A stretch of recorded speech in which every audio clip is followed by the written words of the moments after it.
P Shukla CBSE board कक्षा 9 की हिंदी के विषय में पढ़ रहा हूँ। बच्चे ध्यान दें। पहला पाठ उनका है क्षितिज का प्रेमचंद की लिखी रचना है दो बैलों की कथा। और दूसरा है राव सांगत्यायन ल्हासा की ओर। तीसरा है श्यामाचंद्र वाद की संस्कृति। परीक्षा की दृष्टि से ये तीनों पाठ महत्वपूर्ण हैं। इस विषय में मैं बता रहा हूँ, बच्चे ध्यान से देखें। दो बैलों की कथा है। मुंशी प्रेमचंद दो बैलों के माध्यम से बैलों को की दोस्ती और उससे एक छोटी सी बालिका का प्रेम, और वो बैल मुंशी प्रेमचंद के जो बैल हैं वो इतने सूझबूझ के बैल हैं कि जैसे मानव जैसा व्यवहार कर रहे हैं उसी के बारे में तुमको लिखना होगा। काजू हाउस में कैद पशुओं की हाजिरी क्यों ली जाती होगी। काजी हाउस माने जिसमें आवारा पशुओं को बंद किया जाता है उसे काजी हाउस कहते हैं। और उसमें हाजिरी इसलिए ली जाती है कि उसमें से कोई पशु तो बाहर नहीं निकल गया है, इसलिए काजी हाउस में पशुओं की हाजिरी ली जाती है। दूसरा प्रश्न है, छोटी बच्ची को बैलों के प्रति प्रेम क्यों उमड़ आया। वह छोटी सी बच्ची जिसके पिता हैं माता अधिमाता हैं, वह प्रेम की भूखी है और वह बच्चों और बैलों से अत्यधिक प्रेम स्नेह करती है। बैलों का वही एकमात्र सहारा है और इसलिए वह उनसे अत्यधिक प्रेम करती है।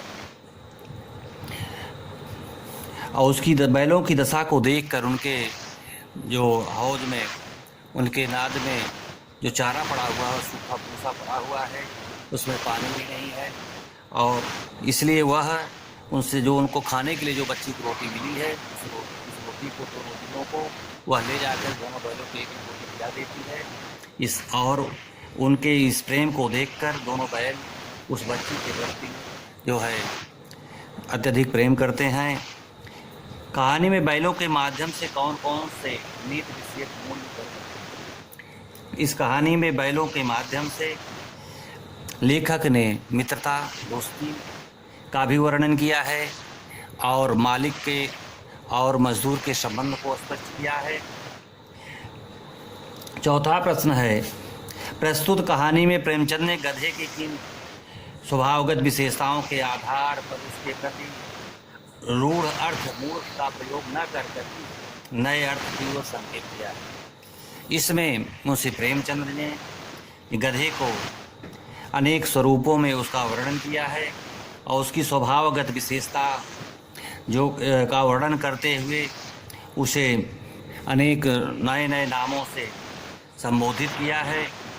उन्होंने गधे के माध्यम से यह बताने का प्रयास किया है कि गधे भी जो हैं वो समय समय पर होते हैं, वो गर्मी में खूब तंदुरुस्त हो जाते हैं और अन्य मौसमों में वह दुर्बल हो जाते हैं, इसलिए उनको वैशाख नंदन जैसे विशेषताओं से उन्होंने अंकित किया है। किन घटनाओं से पता चलता है कि हीरा और मोती में गहरी दोस्ती है। जेल में दोनों बंद हैं, काजी हाउस के जेल में दोनों बैल बंद हैं और एक की रस्सी टूट जाती है लेकिन दूसरा बैल निकलता नहीं, क्योंकि दूसरे की रस्सी टूटती नहीं, मजबूत है। और वह सारे पशुओं को जेल काजी हाउस के दीवार को तोड़कर सभी पशुओं को बाहर निकाल देते हैं, लेकिन वे दोनों बैल खड़े रह जाते हैं क्योंकि एक की रस्सी खुली है कि नहीं खुली है। इससे वह हीरा और मोती की दोस्ती की प्रगाढ़ता का पता चलता है। लेखिका, अगला प्रश्न है, लेखिका औरत जाट पर सींग चलाना मना है, लेकिन औरत जात पर सींग चलाना मना है, यह मत भूल जाते हो। हीरा की इस कथन के माध्यम से प्रेमचंद के दृष्टिकोण को स्पष्ट कीजिए। इस माध्यम से मुंशी प्रेमचंद स्पष्ट कर रहे हैं कि स्त्रियों का सम्मान करना चाहिए। वे भी स्त्रियों का सम्मान करते थे, अपने लेखन में स्त्रियों का सम्मान किया है और यह दिखा दिया है कि पशु भी स्त्रियों का सम्मान करते हैं और आज भी समाज में कर रहा है। अगला है, किसान जीवन वाले समाज में पशु और मनुष्य के आपसी संबंधों को कहानी मनुष्य, जहाँ पर बिना पशु के खेती संभव नहीं है और किसान के लिए खेती अनिवार्य है। बिना खेती के उसका जीवन व्यतीत होना मुश्किल है, परिवार का भरण पोषण करना बहुत मुश्किल है। ऐसे में पशु और किसान दोनों एक दूसरे के पूरक हैं, एक दोनों के सहयोगी हैं और दोनों का संबंध पारिवारिक संबंध जैसा है। जैसे परिवार में एक परिवार के लोगों से संबंध होता है, वैसे पशुओं से भी उनका गहरा संबंध है। वे इसको दिखाओ सकते हैं।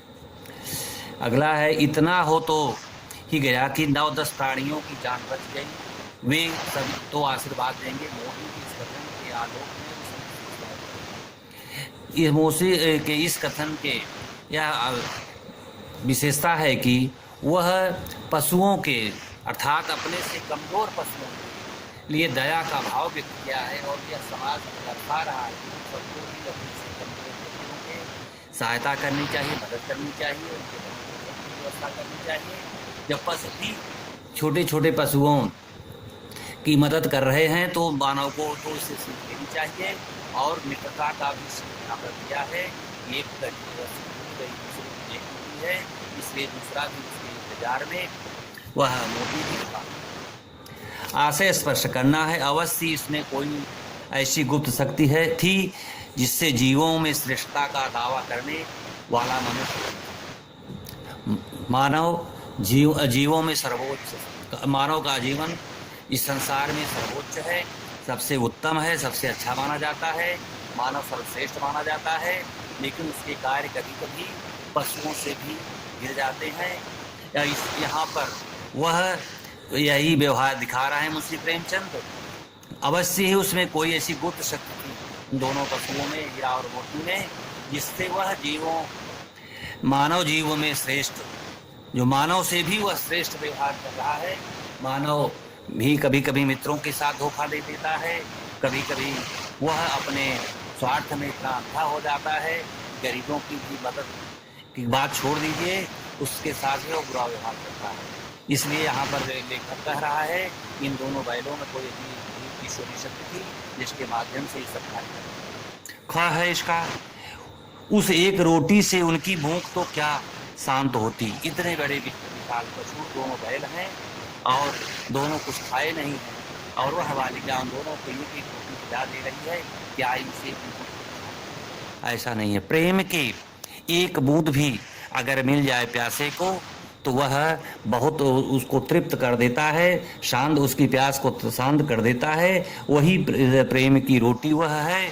उस बालिका के हाथों से दोनों बैल खा करके दोनों के हृदय में मानो भोजन मिल गया है, ऐसा प्रतीत हो रहा है कि दोनों के पेट भर गए हैं। अगला है 10वां, गया ने हीरा मोती को दोनों बार सूखा भूसा खाने के लिए दिया, क्योंकि वह इसमें जो सही है वहाँ ये वाला है, वह हीरा मोती के व्यवहार से बहुत दुखी था। यही सही है, शेष सब गलत हैं। पाठ अगला देख लीजिए। राहु संकृत्यायन क्या है यह पाठ, उनके लहासा की ओर जो टहलने के लिए गए हैं उसी का वर्णन है इस पाठ में। और इसमें जो मुख्य प्रश्न जो परीक्षा के दृष्टि से महत्वपूर्ण है उसके विषय में बता दे रहा हूँ। उस समय के तिब्बत में हथियार का कानून न होने के कारण यात्रियों को किस प्रकार का भय बना रहता था। तिब्बत में हथियार रखने पर कोई प्रतिबंध नहीं था, सभी लोग हथियार रख सकते थे और इसलिए शाम के वक्त वहाँ पर टहलना बहुत खतरनाक होता था कि सभी लोग हथियारबंद होते थे और रास्ते में कहीं भी कोई घटना घट सकती थी। लेखक लड़कोर के मार्ग में अपने साथियों से किस कारण पिछड़ गया। लेखक जो है उस मार्ग में इस कारण पिछड़ गया कि वह दक्षिण दाएं और बाएं दो रास्ते थे जा रहे थे, वह गलत रास्ते पर चला गया, इसलिए वो अपने साथियों से पीछे रह गया। अपनी यात्रा के दौरान लेखक को किन किन कठिनाइयों को सामना करना पड़ा, यह प्रश्न महत्वपूर्ण है। अपनी यात्रा के दौरान लेखक को अनेक कठिनाइयों का सामना करना पड़ा। पहली बार तो वह या घोड़े पर सवार होकर के गया है। ऐसे लोग वहाँ पर गरीब भिखमंगे रहते हैं और वो गरीब और भिखमंगे अपने ही बिरादरी का सम्मान करते हैं, इसलिए लेखक को घोड़े पर जाना यह उसके लिए कठिनाई का सबब बन गया। प्रस्तुत यात्रा वृत्तांत के आधार पर बताइए कि उस समय का तिब्बती समाज कैसा था। उस समय का तिब्बती समाज बहुत ही पिछड़ा हुआ था। लोग भिक्षाटन करते थे, भिक्षा मांगते थे और शाम को कुछ खा करके कुछ पीते थे जो नशा करता था। अर्थात तो उस समय का समाज असभ्य था, बहुत सभ्य नहीं था। अगला है, मैं अब पुस्तकों के भीतर था। नीचे दिए गए विकल्पों में कौन सा वाक्य का अर्थ सही है? इसको सही गलत का निशान लगाना है। तो इसमें पहला ही सही है। लेखक पुस्तक पढ़ने में रम गया था, वो इसमें लीन हो गया था, वो इसीलिए कह रहा है कि मैं पुस्तक के अंदर हो गया, यही सही है। अगला पाठ है,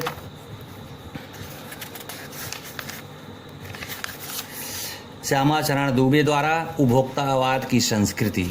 उपभोक्तावाद की संस्कृति भी परीक्षा की दृष्टि से महत्वपूर्ण है। इसमें है प्रश्न, लेखक के अनुसार जीवन में सुख से क्या अभिप्राय है?